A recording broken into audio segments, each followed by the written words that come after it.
আসো ফাতিমা আসো, কম কম।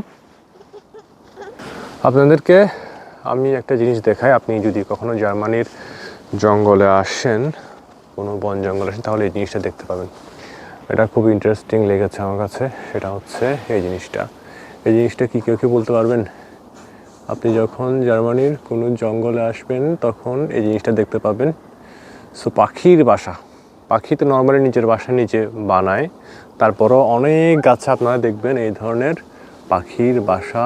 ওরা এটাকে সবসময় পরিচর্যা করে, আর যদি নষ্ট হয়ে যায় তাহলে এটাকে ওরা চেঞ্জ করে দেয়।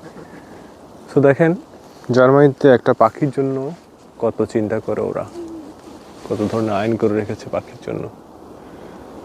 সো এই ধরনের পাখির বাসা আপনারা সব সিটিতে দেখতে পাবেন। আমি অনেক সিটিতে ভ্রমণ করেছি, সব সিটিতেই কিন্তু আমি এই ধরনের পাখির বাসা দেখেছি। এত গহীন জঙ্গল এখানে কেউ আসে না মানুষজন সাধারণত। তো এখানে ভেতরেও কিন্তু আপনার পাখির বাসা বানিয়ে রেখেছে ওরা।